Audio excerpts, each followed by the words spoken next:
ചില കുട്ടികൾ crawling skip ചെയ്ത് ഡയറക്റ്റ് നടക്കാൻ തുടങ്ങാറുണ്ട്. ഇതിൽ പാരൻസ് കൺസേൺ ആവേണ്ട കാര്യമുണ്ടോ? അതെ, കുറേ പാരൻസ് കൺസേൺ ആവുന്ന ഒരു കാര്യമാണിത്. ഈ ക്രോളിംഗ് എന്ന് പറയുന്നത് ജസ്റ്റ് 4 കാലിൽ പോകുന്ന ഒരു സംഭവം മാത്രമല്ല. ഇത് കുട്ടികളുടെ ഷോൾഡർ സ്ട്രെങ്ത്, ട്രങ്ക് സ്റ്റെബിലിറ്റിയും പിന്നെ ബ്രെയിൻ കോർഡിനേഷനും ഡെവലപ്പ് ചെയ്യാൻ സഹായിക്കുന്ന ഒരു ഇമ്പോർട്ടൻറ്റ് മൈൽ സ്റ്റോൺ ആണ്.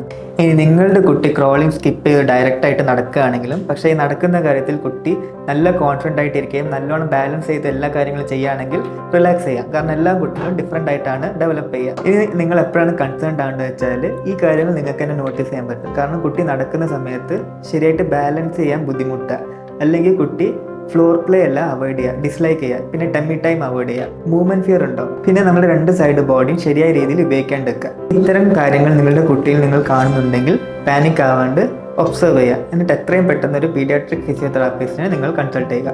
ഇനി എന്തുകൊണ്ട് ഒരു പീഡിയാട്രിക് ഫിസിയോതെറാപ്പിസ്റ്റിനെ നിങ്ങൾ കൺസൾട്ട് ചെയ്യണമെന്ന് വെച്ചാൽ, ഒരു ഫിസിയോതെറാപ്പിസ്റ്റിന് നിങ്ങളുടെ കുട്ടിയുടെ മൂവ്മെന്റ് പാറ്റേൺ, സ്ട്രെങ്ത്, കോർഡിനേഷൻ എല്ലാം അസസ് ചെയ്തിട്ട് എന്തുകൊണ്ടാണ് നിങ്ങളുടെ കുട്ടി സ്ക്രോളിംഗ് സ്കിപ്പ് ചെയ്തതെന്ന് ഒരു കൺക്ലൂഷനിലേക്ക് നമുക്ക് എത്താൻ പറ്റും. ഇനി ഏർലി ആയിട്ട് തെറാപ്പി സ്റ്റാർട്ട് ചെയ്തിട്ട് കുട്ടിയുടെ കോർ മസിൽ നമുക്ക് സ്ട്രെങ്ത് ചെയ്യാം, ബാലൻസ് ഇംപ്രൂവ് ചെയ്യിക്കാം, പ്രോപ്പർ മോട്ടോർ ഡെവലപ്മെന്റിനെ സപ്പോർട്ട് ചെയ്തുകൊണ്ട് ഭാവിയിലേക്ക് വരാനിരിക്കുന്ന പോസ്റ്റർ ഇഷ്യൂസ്, കോർഡിനേഷൻ ഇഷ്യൂസ് എല്ലാം നമുക്ക് പ്രിവെൻറ്റ് ചെയ്യാൻ പറ്റുന്നതാണ്.